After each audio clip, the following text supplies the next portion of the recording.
Քրիստոսի սիրով ողջույն ձեզ։ Վստահ եմ բոլորիս մոտ էլ մեր կյանքի ընթացքում պատահել են դեպքեր, երբ որևէ արարք, որևէ գործ կատարելուց հետո մենք ինքներս մեզ մեղադրել ենք ասելով, գուցե պետք էր այլ կերպ վարվել, գուցե սխալ ընկալվեց մեր արարքը եւ շատ նմանատիպ այլ հարցեր։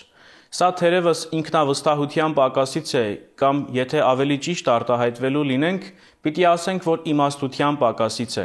Անշուշտ այս կյանքում շատ կան իմաստուն մարդիկ, որոնք այս կամ այն չափով իմաստուն լինելով,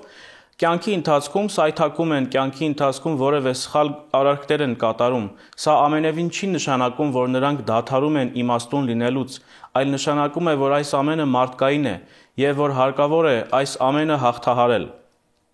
Այլ հարց է, թե ամեն մեկը ինչպես է փորձում անդրադարձ ունենալ եւ ինչպես է փորձում հաղթահարել։ Արդյոք դիմում է Աստծուն խնդրելով, որպեսզի իրեն առավել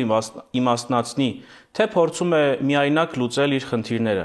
Ահա այսօրվա ընթերցումն էլ հենց այս մասին է, որ սովորեցնում է մեզ իմաստություն եւ խոհեմություն։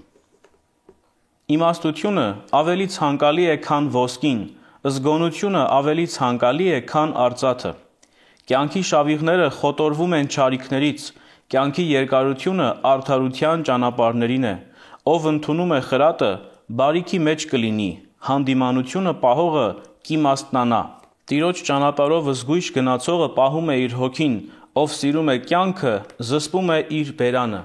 Տեսեք, սիրելիներ, թե առակաց գրքի հեղինակը, որ վերագրվում է Սողոմոն իմաստունին, որքան է կարևորում իմաստությունը։ Իմաստությունը, խոհեմությունը համեմատում է ոսկու եւ արծաթի հետ, եւ այս գիտակցման միայն կարող է լինել այն մարդը, որ իր կյանքի ընթացքում ունեցել է եւ ոսկի եւ իմաստություն, եւ խոհեմություն եւ արծաթ, եւ իր կյանքի ընթացքում սեփական փորձով հասկացել եւ մեզ էլ օրինակ է տալիս այժմ,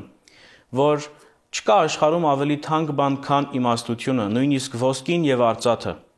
Ուստի սիրելիներ, այսօրվա ընթերցումը մեզ բոլորիս սովորեցնում եւ պատգամում է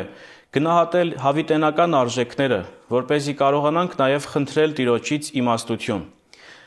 Ուրեմն սիրելիներ, մեր ողջ հոգով եւ ողջ սրտով Տիրոջից խնդրենք աղոթելով, որպեսզի մեզ պարգևի անսպառ իմաստություն